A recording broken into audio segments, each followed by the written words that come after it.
Did you know that communication is just a wink away? How many of you guys know the different ways animals communicate with each other? Animals communicate using visual displays and postural gestures, auditory signals, and chemical cues.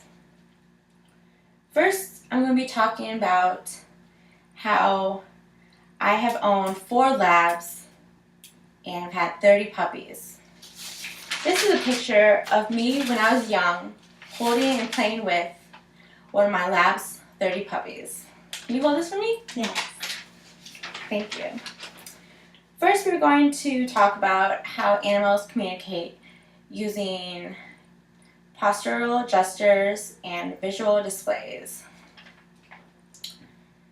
White-tailed deer, if any of you have ever went hunting before, I have.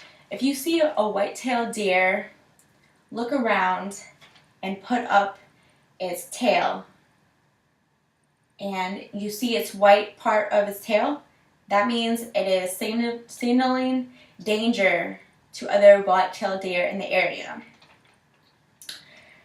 Female American crocodiles, kind of like us, lift up their head and expose their neck to attract mates.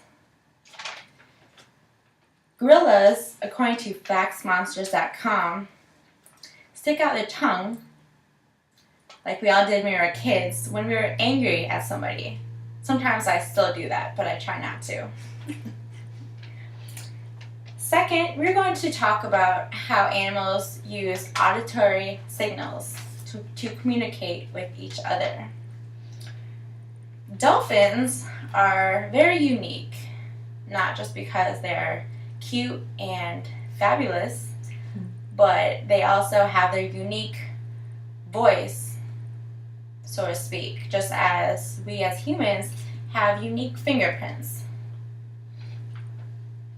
Second, I'm going to talk about how red squirrels, if you get into their territory, they will start making all this barking noise and chattering of the teeth, meaning that you are in their territory and you shouldn't be there.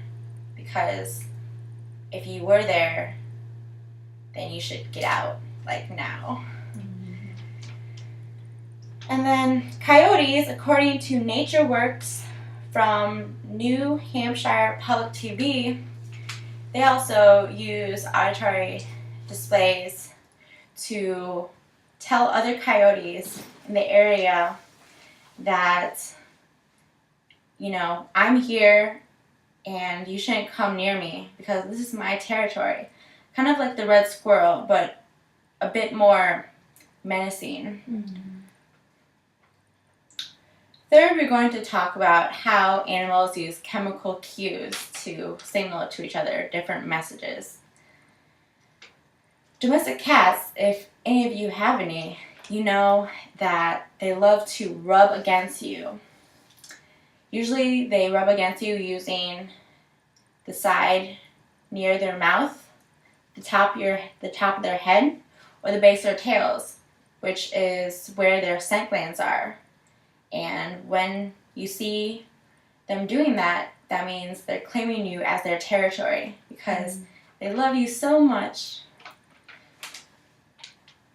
And ants, they use a very unique scent of pheromones to connect from one point to another, telling other ants from their colonies, you know, where to go to get to a certain place, like food.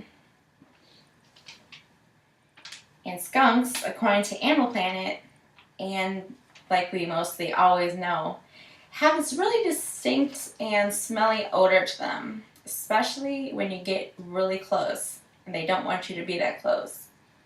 Or if you have a dog like mine that's got spray like a skunk, you would smell it for a very long time. It's very unpleasant, both for the human and for the animal.